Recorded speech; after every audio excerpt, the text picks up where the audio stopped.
Assalamualaikum warahmatullahi wabarakatuh. Hai kelas. Ya, kalian sudah melaksanakan ujian tengah semester di pertemuan ke-8. Gimana hasilnya? Apakah memuaskan? Ya, semoga hasilnya memuaskan ya. Nah, kita akan masuk ke pertemuan 9 nih. Kita akan lanjutin dengan materi baru, yaitu tentang laju reaksi. Nah, laju itu sebenarnya kecepatannya ya. Jadi, di laju reaksi ini kita akan belajar tentang kecepatan reaksi. Gimana reaksi itu dipengaruhi oleh beberapa faktor. Kecepatan reaksi itu akan dipengaruhi oleh beberapa faktor, dan kita juga bisa menghitung orde-ordenya. Nah, kira-kira gimana sih, apa sih pengertian dari orde, Miss? Dan faktor-faktor apa saja yang nanti akan mempengaruhi dari kecepatan reaksi itu, dari laju reaksi itu? Jadi untuk pertemuan ke-9 ini nanti kita akan bahas masih awalnya dulu ya, tentang pengertian laju reaksi dan juga faktor-faktor yang mempengaruhi laju reaksi itu sendiri. Jadi tanpa panjang waktu lagi, kita lanjut ke materinya ya. So, check it out. Nah, oke, kita akan masuk ke laju reaksi. Sebenarnya laju reaksi ini apa sih, Miss? Nah, oke. Tenang, di materi ini tidak ada hitung-hitungan, masih teori semuanya. Tapi nanti akan ada hitungan di dalam materi ini ya. Nah, pertemuan ke-7 ini kita akan bahas masalah teori tumpukan dan juga faktor yang mempengaruhi laju reaksi. Dua itu aja. Apa sih itu teori tumpukan dan faktor yang mempengaruhi laju reaksi? Tapi sebelum kita melangkah maju ke laju reaksi, nah laju reaksi itu berkaitan erat dengan kemolaran. Ingat nggak? Molar itu kan sama dengan N per V, di mana N ini adalah mol zat terlarut. Mol zat terlarut, dan V-nya itu adalah volume dalam bentuk liter. Nah, jadinya bisa diartikan bahwa kemolaran adalah suatu konsentrasi larutan yang menyatakan banyaknya mol zat terlarut dalam 1 liter larutan. Maka ini ya rumusnya ya. Molar sama dengan N per V. Ini ada di kelas 10 di bagian stoikiometri. Jadi harap diingat-ingat lagi materi kelas 10-nya. Next, selanjutnya.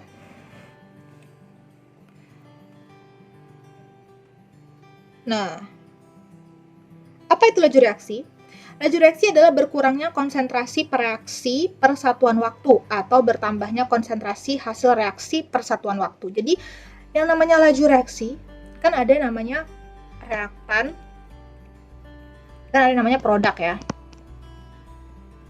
Jika suatu reaksi berlangsung, maka logikanya apa? Reaksi atau reaktannya akan berkurang, ya dong, kan habis dipakai.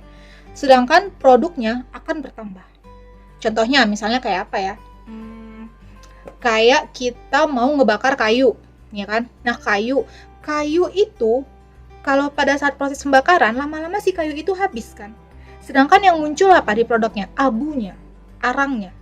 Maka si kayu akan habis dan si abu atau arang ini akan bertambah. Nah, itulah laju reaksi ya. Nah, kalau misalnya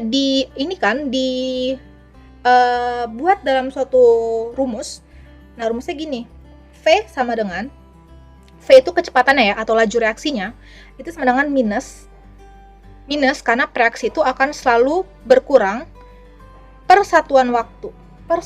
Jadi nanti si reaksi ini akan terus berkurang dalam satuan waktu. Sedangkan itu sama dengan hasil reaksi itu harus tanda positif karena dia akan selalu bertambah per satuan waktu. Nah, penggunaan rumus ini insya Allah nanti akan kita bahas di pertemuan kedua ya. Nanti kita akan bahas gimana sih cara penggunaan rumusnya ini, rumus V-nya ini. Oke. Next. Secara umum reaksinya itu adalah, ini adalah P A ya, tambah Q B, ini menjadi R C tambah S T.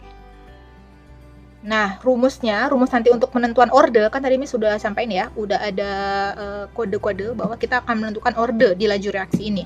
Nah, ordenya itu dibuat V sama dengan K dikali A. Setiap tanda seperti ini, itu adalah artinya konsentrasi A. Konsentrasi A. Jadi kalau ada tanda ini, B, maka ini adalah konsentrasi B. Gitu ya. Nah, X yang jadi pangkatnya ini adalah orde-ordenya.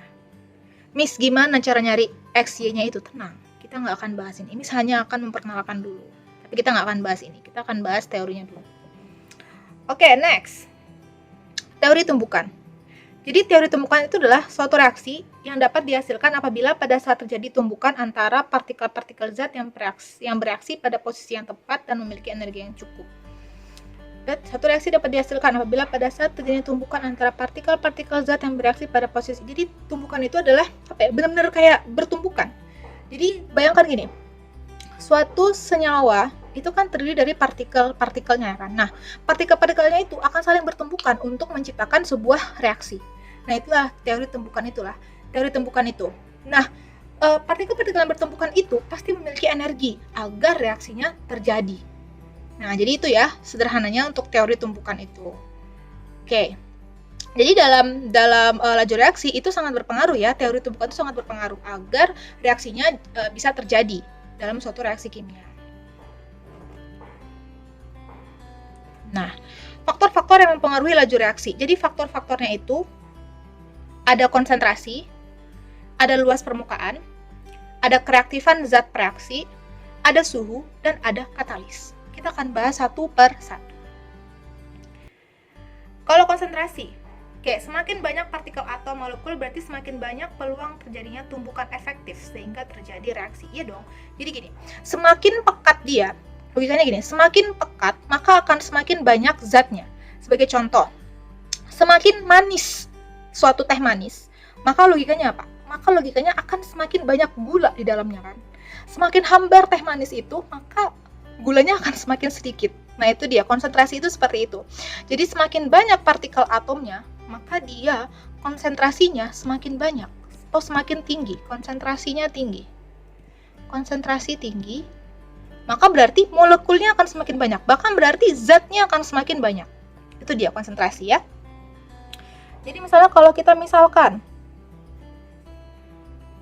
ada ini ada kita misalkan ada CaCO3, kita punya suatu zat CaCO3. Mau kita larutkan ke 3 jenis HCl. Tapi beda-beda konsentrasinya. Yang satu cuma 1 molar, yang kedua 2 molar, yang ketiga 3 molar. Maka si CaCO3 akan lebih cepat bereaksi ke yang HCl 3 molar karena dia semakin banyak molekul-molekul yang bisa bertumbukan dengan si CaCO3 itu. Semakin pekat dia. Maka semakin tinggi konsentrasinya, maka laju reaksi akan semakin cepat. Semakin rendah konsentrasinya, maka laju reaksi akan semakin lambat. Itu dia.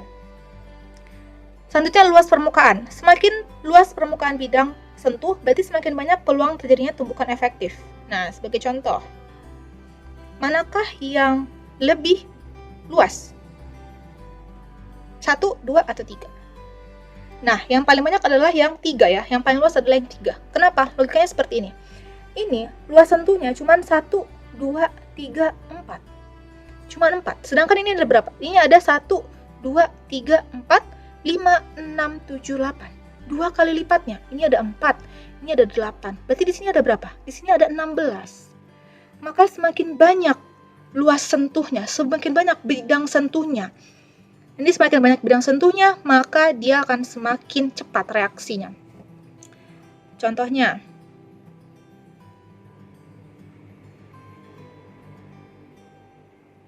contohnya asam klorida HCl direaksikan dengan besi bongkahan lempengan dan serbuk dengan massa yang sama. Maka Fe serbuk, ini Fe serbuk, ini Fe serbuk, ini Fe lempeng. Nah, yang tengah-tengah ini setengah serbuk, setengah lempeng ya, setengah-setengah. Maka yang paling cepat untuk bereaksi adalah Fe yang serbuk. Contoh sederhananya seperti ini. Gula batu sama gula halus, mana yang lebih cepat? Mana yang lebih cepat larut dalam air? Jika kita memakai air dengan suhu yang sama ya, misalnya suhunya sama-sama 100 derajat misalnya. Nah, pasti otomatis yang paling cepat larut adalah yang si gula yang serbuk atau gula pasir halus daripada gula batu.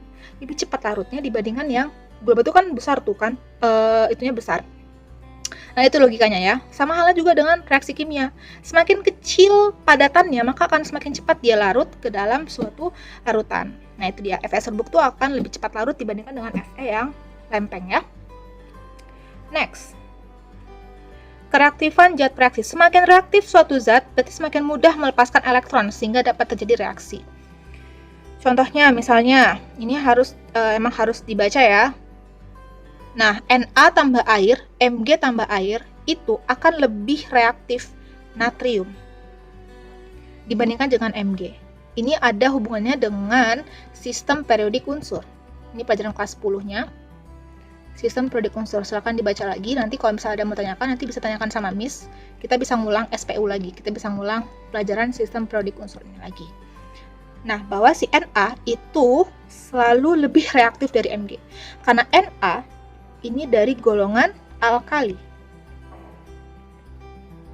Sedangkan dari Mg itu golongan alkali tanah. Golongan alkali itu selalu lebih reaktif jika dibandingkan dengan golongan alkali tanah.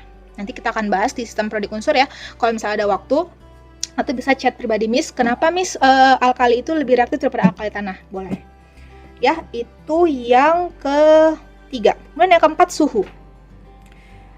Nah, suhu itu menyediakan energi untuk mengubah partikel yang tidak aktif menjadi aktif. Partikel aktif dapat merusak ikatannya pada saat terjadi tumbukan sehingga dapat terjadi reaksi. Logikanya gini. Misalnya nih, kita punya gula. Kita punya gula sama-sama gula batu misalnya nih. Dengan berat yang sama, misalnya 5 gram. Nah, kita pakai suhu yang satu, suhunya itu 25 derajat Celcius. Yang satu lagi, suhunya 100 derajat Celcius. Mana yang lebih cepat larut? Mana yang akan bereaksi lebih cepat? Suhu yang 100 derajat Celcius ya. Sehingga itulah kenapa suhu semakin tinggi suhu, maka dia akan semakin cepat reaksinya. Itu dia. Next, yang terakhir. Ini ya. Contohnya misalnya, oke, ini ada suhu 25, 35, dan 45. Dia mereaksikan logam magnesium yang dengan berat yang sama. Maka gimana? Maka yang paling cepat habis bereaksi adalah yang paling tinggi suhunya, yaitu yang 45 derajat Celcius. Itu dia ya. Yang terakhir adalah katalis. Nah, katalis ini dia emang fungsinya sebagai mempercepat reaksi. Nah, itu dia ya. Dia akan semakin mempercepat reaksi. Ada beberapa jenis katalis nantinya ya. Nanti itu akan jadi tugas kalian kayaknya nih. Apa aja sih katalis yang ada yang akan digunakan dalam reaksi kimia? Nah, itu dia ya. Ibaratnya katalis itu kalau dalam kehidupan sehari-hari adalah tukang kompor. Kompornya dia yang manas-manasi agar reaksi cepat. Dia yang manas-manasi agar terjadinya keributan. Nah, itulah katalis itu ya. Jadi katalis itu beneran ada, di kimia juga ada. Dia mempercepat terjadinya reaksi. Itu ada katalis itu. Nah, berarti logikanya gini deh. Berarti semakin cepat reaksi itu ketika kita gunakan padatan dalam bentuk serbuk yang dilarutkan ke dalam suhu tinggi. Ya enggak? Maka jika ada padatan serbuk yang dilarutkan dalam suhu tinggi, maka itu reaksinya akan sangat cepat. Udahlah dia serbuk dan gunakan suhu yang tinggi pula. Nah, itu dia ya. Jadi nanti kalau soal UN itu biasanya nanti ada perbandingannya. Nanti insya Allah misalkan bawa contoh soal UN ya. Gimana tentang faktor-faktor yang mempengaruhi laju reaksi ini. Oke, nah sepertinya itu saja materi untuk hari ini. Semoga kalian memahami materinya untuk hari ini, belajar terus yang giat. Nanti kita ketemu lagi di pertemuan 10, kita akan mulai menghitung-hitung tentang laju reaksinya. Oke, makasih. Assalamualaikum warahmatullahi wabarakatuh.